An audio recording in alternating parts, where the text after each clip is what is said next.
வாழ்த்துறை வழங்குவதற்காக புதுக்கோட்டை கிழக்கு மாவட்டத்தினுடைய தமுக மனித மக்கள் கட்சியினுடைய மாவட்ட தலைவர் வழக்கறிஞர் பி ஷேக் தாவூதீன் அவர்கள் மிகச் சுருக்கமாக வாழ்த்துறை வழங்க அன்போடு அழைக்கின்றேன்.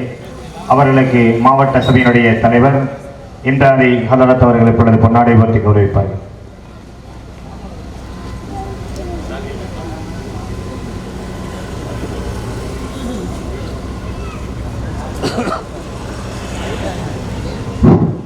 அளவற்ற அருளாளரும் நிகரற்ற அன்புடனுமாகிய எல்லாமல்ல அந்த ஏக இறைவனை போற்றி புகழ்ந்தவனாகவும் அவனுடைய அருளும் வற்றாத கருணையும் இந்த உலகத்துக்கு இறுதி நபியாக வந்த நம் உயிரிலும் மேலான முகமது நபி ஸல்லல்லாஹு அலைஹி வஸல்லம் அவர்கள் மீதும் அவர்களுடைய மனைவிமார்கள் குடும்பத்தார்கள் மீதும் அன்னலாரின் அடிச்சுவற்றை அப்படியே பின்பற்றிய உத்தம சத்திய சஹாபாக்கள் மீதும் சஹாபிய பெண்மணிகள் மீதும் தாபியன்கள் மீதும் தபவு தாபியன்கள் மீதும் இந்த இஸ்லாமிய கல்வி ஞானத்தை உலகமெல்லாம் பரவ செய்த இமாம்கள் மீதும் குறிப்பாக இந்த நிகழ்ச்சியில் அமர்ந்திருக்கும் நம் அனைவரின் மீதும் அந்த ஏக இறைவனின் சாந்தியும் சமாதானமும் என்றென்றும் நின்று நிலவட்டுமாக என்று பிரார்த்தனை செய்தவனாக ஆரம்பம் செய்கின்றேன்.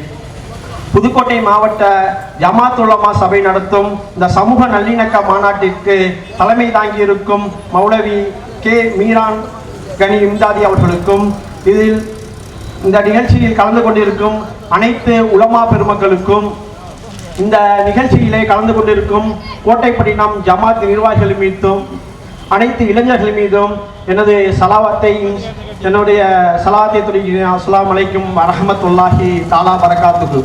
இது போன்ற மீலாது விழாக்கள் இஸ்லாத்தில் நடத்தலாமா நடத்தக்கூடாதா என்று நமக்குள்ளேயே சில விவாதங்கள் போயிட்டு இருக்குது. ஆனால் இது போன்ற விவாதங்கள் தான் இந்த இஸ்லாத்தை பற்றியும் நம்ம உயிரின் மேலான நபி ஸல்லல்லாஹு அலைஹி வஸல்லம் பற்றியும் மற்றவர்கள் மாற்று சமூகத்துகள் தெரிந்து கொள்வதற்குரிய வாய்ப்பாக இந்த நிகழ்ச்சி நடந்தது. 1980-70 காலத்தில் இது போன்ற நிகழ்ச்சிகளை பெருமளவுகளை இமாம்கள் நடத்தினாங்க. அப்போ சென்னை போன்ற பெரும் பகுதிகளில் இந்த மீலாது விழாக்களை பெரிய அளவுகளை நடத்தப்பட்டுச்சு.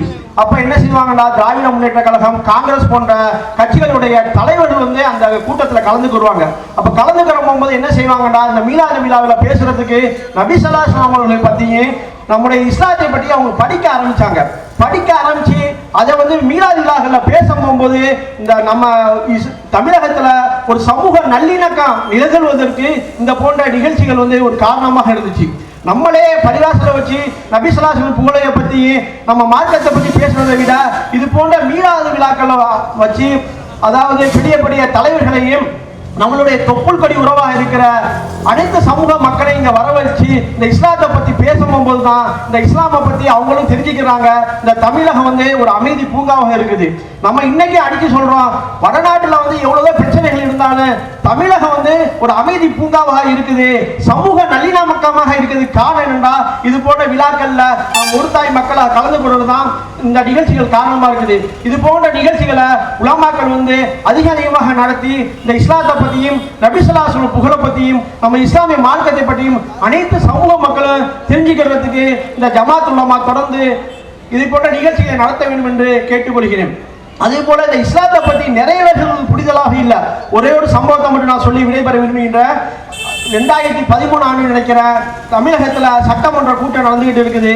அப்ப தமிழகத்துடைய மறைந்த செல்வி ஜெயலலிதா அவர்கள் தமிழ்நாட்டோட முதலமைச்சராக இருக்கிறாங்க.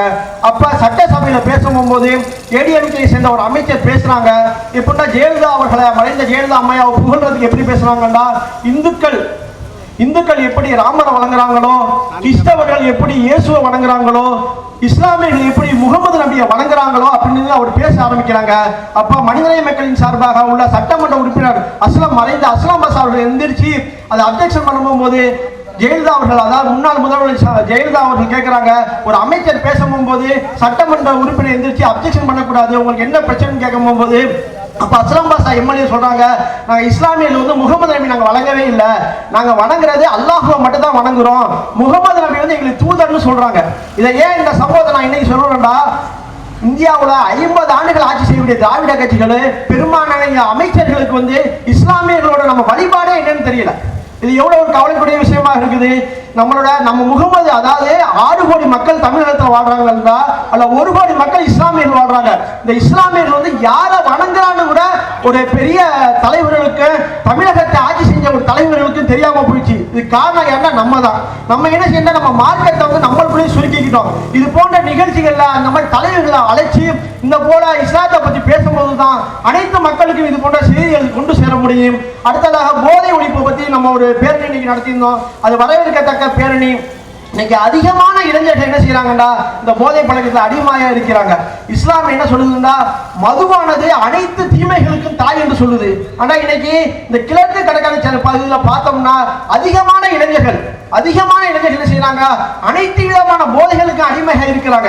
என்னென்னமா பழக்கம் சொல்றோம், நமக்கு தெரிஞ்சது மதுன்னு சொல்றோம், மதுவுக்கு அப்புறம் கஞ்சா அப்படின்னு. அதுக்கப்புறம் பார்த்தோம்னா இன்னைக்கு என்ன செய்யறாங்கடா, காலேஜ் பசங்க என்ன செய்யறாங்கடா, ஊசியில மயக்க மருந்து தூக்க மாத்திரையை நரம்பு வழியா ஏற்றி அதுல ஒரு போதை அனுபவிச்சுட்டு இருக்கிறாங்க. அதிகமான இளைஞர்கள் வந்து இந்த போதை பழக்கத்தினால விபத்துகள்ல இறந்து போறாங்க. நிறைய இளைஞர்கள் வந்து உடல்நலம் பாதிக்கப்பட்டு இறந்து போறாங்க. நம்ம பெற்றோர்கள் வந்து கவனம் செய்யணும். நம்ம பிள்ளைகளை வந்து நம்ம அன்பா பாசமா காட்டி வளர்க்கறதை விட அவர்கள் என்ன செய்யறாங்களே கண்காணிக்க வேண்டிய கடமையும் பொறுப்பும் இந்த பெற்றோர்கள் இருக்குது.